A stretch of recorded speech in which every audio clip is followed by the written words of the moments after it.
আজি আমাৰ ভাৰতীয় জনতা পাৰ্টি সৰুপথাৰ সমষ্টিৰ সৰুপথাৰ মণ্ডলৰ স্থায়ী কাৰ্যালয়ৰ আজি শুভ উদ্বোধন কৰা হ'ল।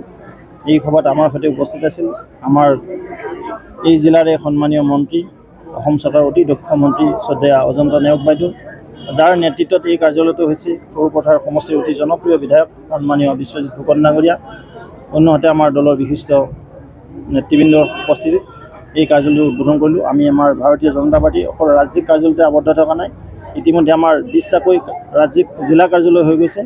পৰৱৰ্তী সময়ত আমি প্ৰায় 89টা মণ্ডল কাৰ্যালয় আধাৰশিলা কৰিছিলোঁ।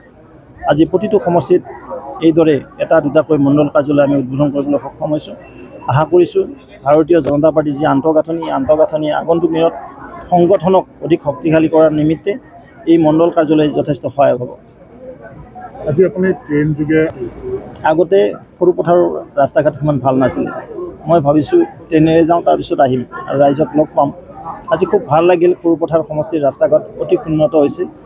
2 বছৰৰ ভিতৰতে যি পৰিৱৰ্তন কৰিবলৈ সক্ষম হৈছে তাৰ বাবে মই বিশ্বজিৎ ফুকন ডাঙৰীয়া আৰু অসম চৰকাৰক বিশেষভাৱে ধন্যবাদ জ্ঞাপন কৰিছোঁ।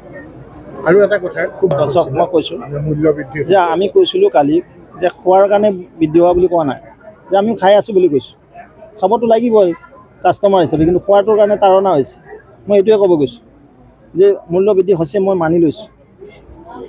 কংগ্ৰেছৰ চৰকাৰ দিনতো হৈছিল, আমাৰ দিনতো হৈছে, কিন্তু আমাৰ চৰকাৰে ট্ৰাই কৰি আছে আৰু মোদীজী আছে যিহেতু আমাৰ বিশ্বাস আছে মূল্য বৃদ্ধি কমিব, আকৌ আমি কম মূল্যত খাদ্য সামগ্ৰী ক্ৰয় কৰিবলৈ সক্ষম হ'ম।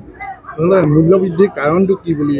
মূল্য বৃদ্ধি চাওক, বিভিন্ন কাৰণ আছে। যেতিয়া যোগানটো কমে, আপোনালোকে জানে, চাহিদা যেতিয়া বৃদ্ধি থাকে, যেতিয়া আমাৰ ক্ৰেতাটো বেছি হয়, কনজামশ্যনটো বেছি হয় বা ক্ৰেতাটো বেছি হয়, আৰু বায়াৰ চেলাৰৰ কথা থাকে, আৰু বিভিন্ন কাৰণত চ'ৰ্চটো কেতিয়াবা কমি যায়, বিভিন্ন কাৰণত হয়। কিন্তু আমাৰ বিশ্বাস আছে যেতিয়ালৈকে নৰেন্দ্ৰ মোদী থাকিব, দেশৰ প্ৰধানমন্ত্ৰী হৈ, ডক্টৰ হিমন্ত বিশ্ব শৰ্মাই অসমত মুখ্যমন্ত্ৰী থাকিব, নিশ্চিতভাৱে আমি চৰকাৰৰ প্ৰতি আগ্ৰহ আছে, চৰকাৰে এই বিষয়ত অতি গুৰুত্ব দি অন্ততঃ গ্ৰাহক ৰাইজক কিছু সুৰক্ষা দিবলৈ সক্ষম হ'ব। ৰাজ্য চৰকাৰখনৰ কিবা নিজাম মেকানিজম আছে নেকি? নিশ্চয় চৰকাৰে এই ক্ষেত্ৰত মৌনতা হৈ থকা নাই, চৰকাৰে যথেষ্ট এই ক্ষেত্ৰত সোমাই গৈছে কিদৰে মূল্যবৃদ্ধি নিয়ন্ত্ৰণত আনিব পাৰি।